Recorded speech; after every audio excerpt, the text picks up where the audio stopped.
All right, as we're inching our way towards Lollapalooza India, the third edition, it's fabulous that the boys from the UK, Nothing But Thieves, are going to be on day 2. And this is a mammoth day because it all leads up with some amazing Indian acts. Nothing But Thieves, John Summit, Louis Tomlinson, and finally Green Day headlining. I have the boys from Nothing But Thieves here with me on video. Hi, how are you guys? Thank you for talking to me. We're good. How you doing? Excellent. Now, this must be special for you guys. Your first ever visit to India, and you're playing the main stage at Lolla Day 2. Tell me about feelings here. Excited. We were just talking about it earlier. I mean, this is going to be our first time in India with the band, and none of us have been even like for trips or holidays or anything like that. So we just can't wait to see what it has to offer. I think it's going to be a great gig. We had a bunch of musicians from the UK, Messrs. Ed Sheeran and Coldplay, who've been here the course of this last month, and they've been selling out stadiums, like cricket stadiums, over 100,000 people, 150,000 people. You must have got news of that, and that must make you feel good. Yeah, we've seen a lot of that in our news. Yeah, I think it's quite rare for us we've been in a band touring for 10, 11 years now, and it's very rare to go to a brand new country. So I think that's like an extra level of excitement for us. That's wonderful. Okay, if you'll allow me, I want to just talk about some of your songs which are very, very special to me, and stuff that we also playlist at the radio station. It's been a year and some, and I can't get over Welcome to the DCC. And really, it's such a cranking track. Talk to me about the song and the riff, just how you came up with it. I mean, it's almost as though there's a lot of 80s happening in there for Nothing But Thieves. Yeah, that's our bass player's fault. He on the Moral Panic, the album before, we toured that a lot, and Phil, I think he was playing a lot of 80s music in the dressing room before we were going on stage. A lot of Phil Collins. I think that kind of filtered into our minds a bit, and we tend to try and mix up each album and create something new and make sure it's fresh for us and for the fans. And it's probably the furthest we've sort of delved into that world. Almost like a product of intuition, where we were in the room and we decided we were going to go down the concept record route. We were already messing around with some synths, and then it kind of gave us some leeway to pull our sound and the genre further into a field that we maybe wouldn't have felt comfortable with or would have done without the backbone of having a concept. And that song weirdly came together within itself as we were writing it, and that's why it sounds so like extra for us, because we had the leeway of having the concept behind it. You also mentioned the riff. Yeah, when we were in the studio, it had a completely different riff, and Connor said the profound words, "I don't like this riff." And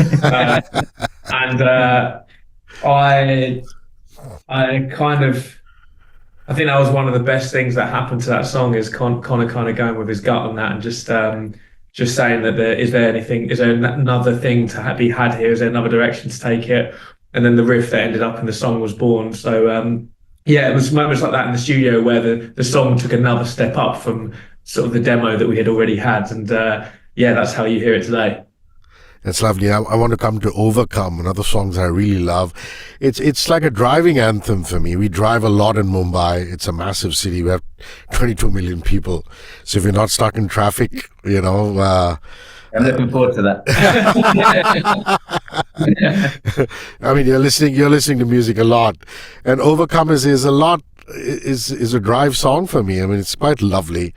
Would you tell me about what you guys were going through, what you were thinking of when you were creating Overcome? Yeah, I think you summed up quite well with the driving song. It's got that driving off into the sunset, almost Americana kind of vibe. I'm a massive Tom Petty and the Heartbreakers fan, so I'm really into that sort of thing. I think that song, Conor, you came in with the original part of that song, didn't you? It's just the melody shapes.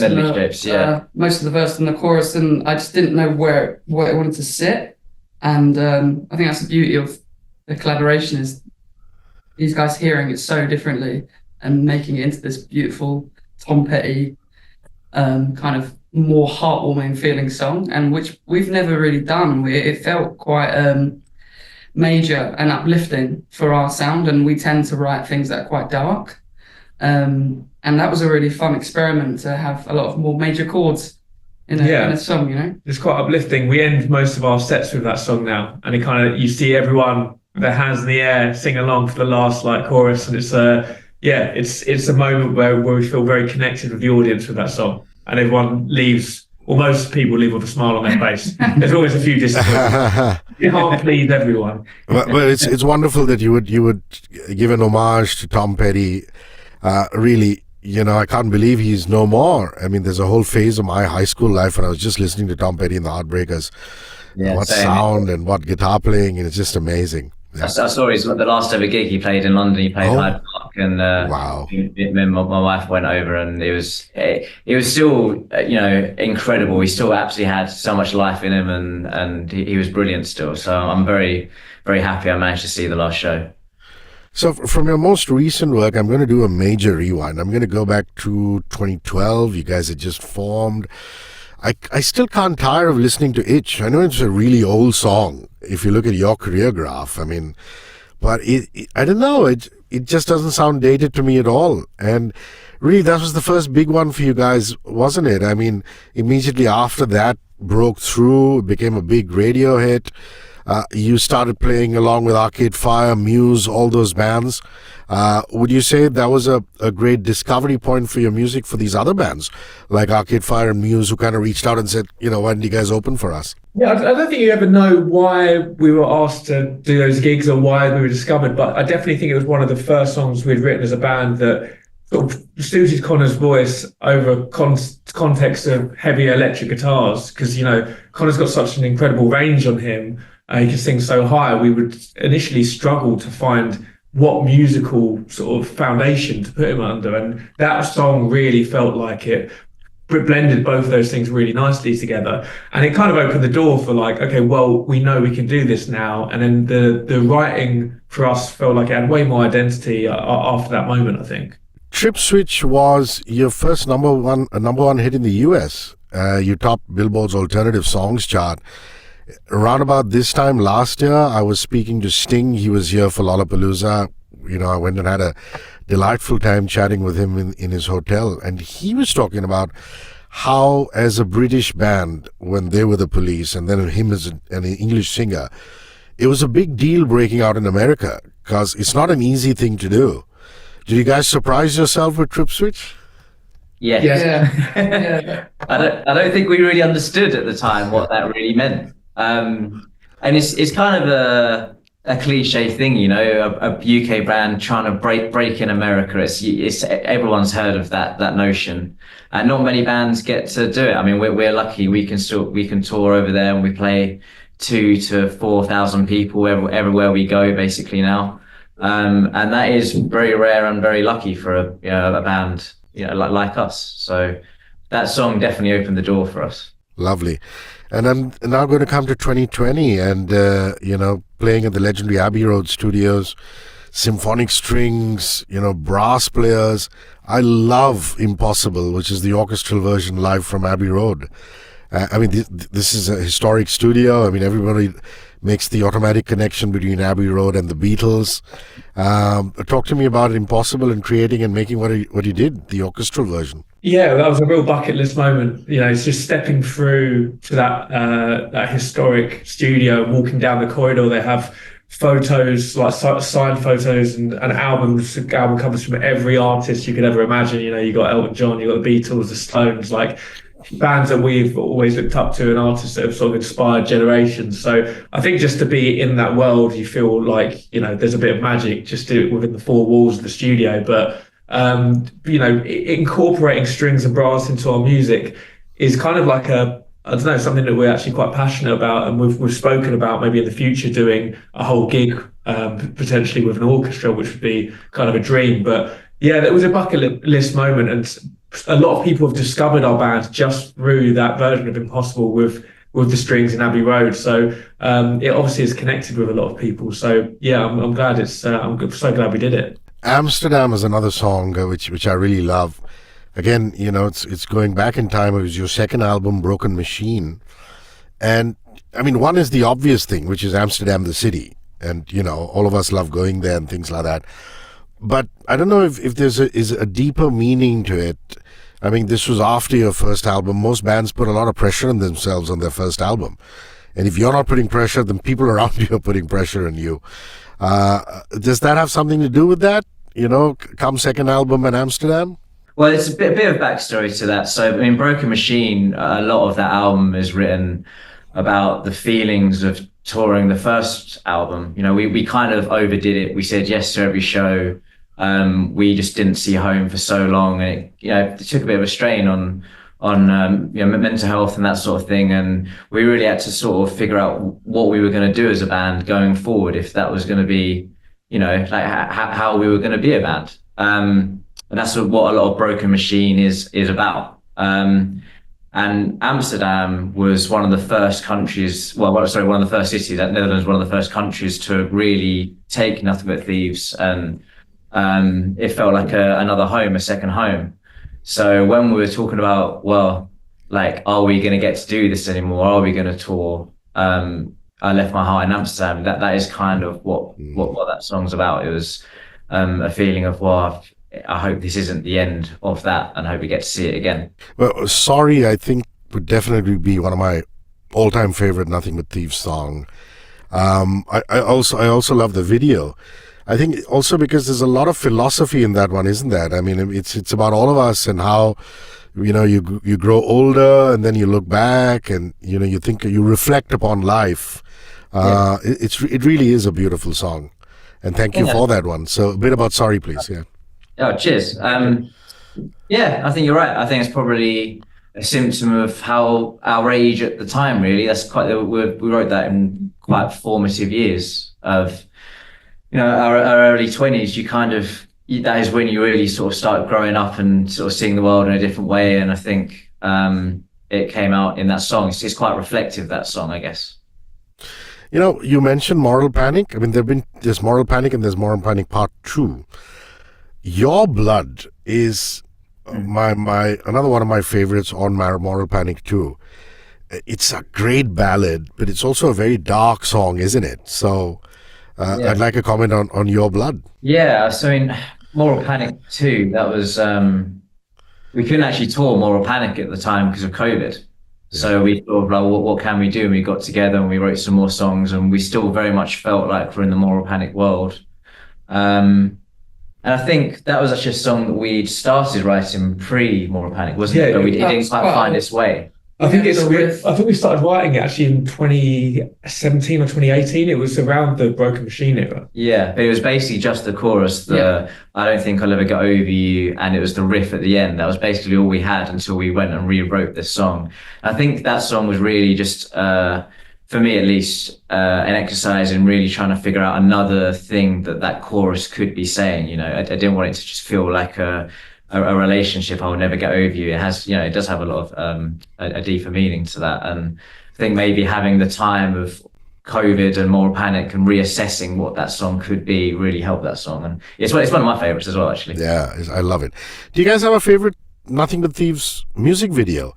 I like the one for Forever and Evermore. I thought it was quite cool. In that one. especially the vampire bit in the final few seconds. Yes. Yeah. I think some of our music videos are a bit hit or miss, actually. Yeah, massively. We talk about it a lot. Yeah. I think love is a strong word. Yeah. There was a couple, in Broken Machine, I thought Amsterdam and Sorry were good. Yeah. And actually our recent ones for Tomorrow's Closed and Tomorrow's Closed and Overcome. Yeah. Do you get very involved in the video making process? Or you just choose the director and the producer and just leave a lot more now, I'd say. Before, it was kind of pick a director. They would sort of give concepts based on the song. I think because Dead Club City was more of a concept record, we were sort of over everything, all the artwork and the videos and all that direction, which meant we had a lot more involvement in the videos for the later ones. I also think in the early days we were moving at a million miles an hour from recording to then straight to touring, and you had to find time just to get a video done, and it almost didn't allow us to have time to put the time and focus, into it that we would need. So it's been nice to do that. True, actually. Like when we did DCC, you had the time to think of the concept of visuals before and what the general world we wanted to create, even if it wasn't completed yet. So when we came to the video, we knew at least where we were heading. Whereas the albums before, we probably didn't have time to figure out the visuals before we even got into the video studio, you know? So we're lucky we've had that. And I think we would do that again this time around, where before we even set up a music video, we're already knowing where the world's heading, you know, and what we want from it. Well, you know, all bands have this thing about the size of gigs. I'm sure you've played small little clubs, and then of course the arena experience, the stadium experience. You've sold out the O2, which again is over 20,000 people. What would be the largest concert you played at? There was a Woodstock in Poland, wasn't there? Yeah. Would that be the largest one? Would that be the largest one? Yeah, I mean that sprung to mind when you were talking about that. Actually, I think they have something like 500,000 people come or something. Maybe more. I think over the weekend it's 500,000 people, because it's a free thing the government put on, or promotion they put on together for the people of Poland. So I don't know how many people were there for us, but it was a lot. We couldn't see the back. Yeah, so, there's a few clips online of that show, and they do a few aerial, like bird's eye view shots, and the crowd just is huge. It was nuts. Look what I found on the internet. I mean, tricky moments at Nothing But Thieves shows before. Conor got a piece of knife stuck in his eye right before a show. That sounds awfully painful. How did that happen? It was a fun story. I was making a tea. Back in the day where we didn't have assistants to make teas. Now I'm a bougie bitch. Someone makes my teas for safety reasons too. But I am cutting the ginger, and the knife tip, it's just like a cheap old knife. It just sprang off and just pinged in the only direction it could, rather than forward to the right to the left. It pinged right back in the corner in the duct between the white of my eye and the red of my eye, and lodged itself in. And I remember just going, guys, fuck. And Don came over and was like, shit, you got a knife in your eye. And this was, for context, we're in Budapest. It was 15 minutes before going on stage. Yeah. Oh, God. 10, 15,000 people chanting, ready for us to go on stage. And you were like, I'm going to try and get it out. And I was like, go for it. My tour manager was like, do not touch his eye. For some reason, good, actually. For some reason, I thought I had it in my wheelhouse to get this bit of knife out of his eye, which in hindsight is a terrible idea. But Conor got rushed to hospital in an ambulance, and they said something like if it was a couple of millimeters to the right, he would have been blinded. So we were really lucky with that. But well, thank heavens for all your fans. You can see now. You can see properly, right, mate? No problem. Yeah, absolutely. No, it went right in between my eye, which is good. But yeah, Don went out on stage and said, "I'm really sorry, we can't play, but Conor's had an accident, essentially." And they went. They were all booing. Like, come on. One person had messaged me on Instagram or Twitter or something, being like, couldn't you just play without him? Karaoke, just invite people up to sing. I understand that the earliest version of Nothing But Thieves was you guys in high school, the two of you in school together. Yeah? Yeah. That's Jimmy and Conor, yeah. But then lovely. Dom joined my sixth form just for music classes, because his school didn't offer it for whatever reason. So we met when we were a bit older in the sixth form, which is like, the kind of the college years. But Joe and I had met when I was 13, 14, in early bands together. Joe introduced me to house parties. It was great. And we kind of fell in love with being in a band that way, you know. But yeah, we've known each other for so long. And are you each other's conscience in that manner? Because you've known each other for so long, can you kick each other's butt when you feel the other person's not behaving properly? Yeah, it's really good actually. Yeah, I think actually, you know what? We were talking about this the other day. Because you spend so long with each other, you kind of you can read the room a bit, and you know when to kind of dial it back. But I don't know. We've been doing it for so long. We are still best mates after all this time, and we understand each other very well. So yeah, very lucky to have that. Yeah, very. That's lovely. My last question has got to be about the lineup. Are you guys going to stay back after your set and watch Green Day? Are you excited about some of the other acts at Lollapalooza? Absolutely, Yeah. Well, we don't know any local artists, so hoping to check some artists out, see what's going on. Do a bit of discovery, maybe some inspiration for the next album. I don't know. It's always, say, when you go to a country for the first time, it's normally quite inspiring. So hopefully we see some artists we like. Actually, the way you guys are performing is very interesting. It's actually the rest of the year. It's where horse racing and betting happens. Cool. It's a race course. It's beautiful. It's beautiful. And Maroon 5 played there. Ed Sheeran played there, and we've had like 2 editions of Lollapalooza there. So there's a lot of greenery in the middle of the city. So it's going to be lovely to have you guys on the stage. Well, my time is up. I really appreciate your time. Thank you very much, and can't wait to see you guys here in India and just blowing the roof off. Thank you. Thank you very much. Bye-bye.